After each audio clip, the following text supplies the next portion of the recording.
عمومی طور پہ لوگوں سے لوگ ہنس ہنس کے بات کر رہے ہوتے ہیں، گھر میں ان کا رویہ کچھ اور ہوتا ہے۔ کسی شخص کی سیرت کو پہچاننے کا بہترین ضابطہ کیا ہے، یہ دیکھا جائے کہ وہ اپنی بیوی کے ساتھ کیسا ہے، اور یہ ضابطہ خود میرے حضور نے دیا۔ تم میں سے سب سے بہتر وہ ہے جو اپنے اہل خانہ کے ساتھ بہتر ہے، اور میں تم میں سب سے زیادہ اپنے اہل خانہ کے ساتھ بہتر ہوں۔ جب حضور کا وصال ہوتا ہے تو 9 ازواج حضور کے نکاح میں تھی، کسی ایک کو بھی میرے حضور پہ شکایت نہیں تھی۔ یہ حضور کا انصاف، ان کو وقت دینا، ان کے لیے حضور علیہ الصلوۃ والسلام کا ایثار اور ان کے لیے حضور کی محبتیں۔ حضرت خدیجہ الکبریٰ رضی اللہ تعالی عنہا کا ذکر کرتے ہیں ان کے وصال کے بعد تو حضور کی آنکھیں چھلک پڑتی ہیں، اور جانور ذبح کرتے ہیں اور گوشت کے ٹکڑے ان کے سہیلیوں کے گھروں بھیجتے ہیں۔ حضرت عائشہ رضی اللہ تعالیٰ عنہ فرماتی ہیں میرا ان سے جو رشتہ تھا تو مجھ سے نہ رہا گیا، میں نے ایک دن کہہ دیا حضور آپ اس بوڑھی عورت کا ذکر نہیں چھوڑتے،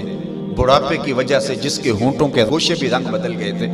تو حضور علیہ السلام کے چہرے پہ جلال آیا، فرمایا عائشہ تم مجھے خدیجہ کے بارے تکلیف نہ دو، جب پورے مکے نے میرا انکار کیا تھا اس نے میرا اقرار کیا تھا، میں اس کا ذکر کیسے چھوڑ سکتا ہوں۔ اور حضرت عائشہ رضی اللہ تعالی عنہا فرماتی ہیں کہ حضور تشریف لائے اور میں آپ خورے میں پانی پی رہی تھی،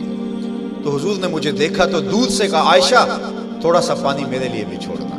تو فرماتی ہے میں نے پانی چھوڑ دیا، حضور نے میرے ہاتھ سے آب خورا لیا، پینے لگے تو پھر رک گئے اور میرے سے مخاطبہ کرتے ہوئے کہا حمیرہ، یہ حضور لاڈ سے انہیں کہا کرتے تھے، حمیرہ ذرا بتانا تم نے ہونٹ کہاں لگائے تھے، میں وہاں ہونٹ رکھ کے پانی پینا چاہتا ہوں، مجھے یہ بتاؤ اگر شوہر کا رویہ بیوی کے ساتھ یہ ہوگا تو گھر جنت کا ٹکڑا بنے گا یا نہیں بنے گا؟ تو تم میں سے بہتر وہ ہے جو اپنے اہل خانہ کے ساتھ بہتر ہے۔ سب سے پہلے آپ کے اہل خانہ آتے ہیں، آپ کے ماں باپ آتے ہیں، آپ کے بہن بھائی آتے ہیں، پھر کلاس فیلوز آتے ہیں، اساتذہ آتے ہیں،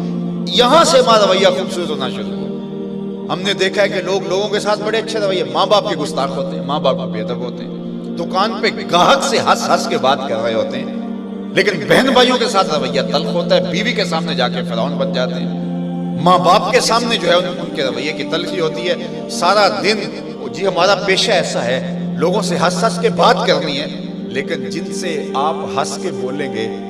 ماں کے کلیجے میں ٹھنڈ پڑ جائے گی اور باپ نہال ہو جائے گا، اس کے سارے دن کی تھکن اتر جائے گی، اس سے ہنس کے نہیں بولتے ہم سارا دن کے تھکے ہوئے آئے ہیں،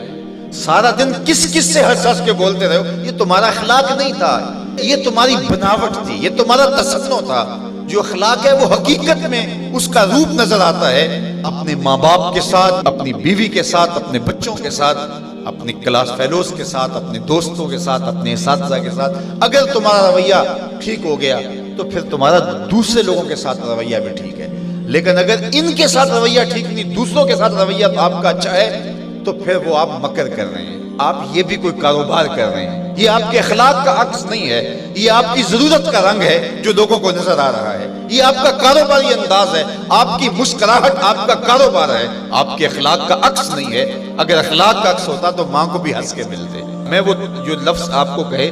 کہ حضور کمزوروں کا بوجھ اٹھایا کرتے تھے، تو آج بیٹی اگر ماں کا بوجھ نہیں اٹھاتی، بیٹا باپ کا بوجھ نہیں اٹھاتا، تو اس نے کسی اور کمزور کا بوجھ کیسے اٹھانا ہے؟ ماں گھر میں تھکی ہے سارے دن سے اور بیٹی جو ہے وہ آئی ہے اور وہ بھی ماں سے مطالبہ کرتی ہے کہ میری ضرورت میرے بستر پہ، میرے ٹیبل پہ پوری کرو، اور تھکی ماندی سارے دن کی ماں کی وہ مدد کرنے کے لیے تیار نہیں ہے، تو جو سکی ماں کی مدد نہیں کرے گی اور جو بیٹا سکے باپ کی مدد نہیں کرے گا تو وہ کسی کی مدد نہیں کر سکتا۔ آغاز یہاں سے ہوتا ہے، یہاں سیرت کا حقیقی رنگ نکلتا ہے جس سے ہماری طبیعتوں کے اندر وہ چیز عملاً راسخ ہوتی ہے۔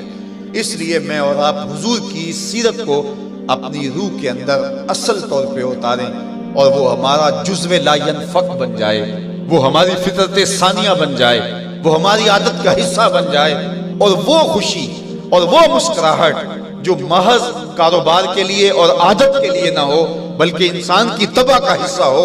وہ آپ کے غم غلط کرے گی، وہ آپ کو طمانینت قلب دے گی، وہ آپ کو قرار باطن عطا کرے گی۔ ویسے ہنس ہنس کے بولیں تو وہ ایک مکر ہوگا، اس سے تو جبڑے تھک جائیں گے، اس سے تو جو ہے وہ آپ کو کچھ فائدہ ہونے والا نہیں ہے۔ تو آئیے میں اور آپ اپنے آپ کو حقیقی عملی زندگی کی طرف لے جائیں۔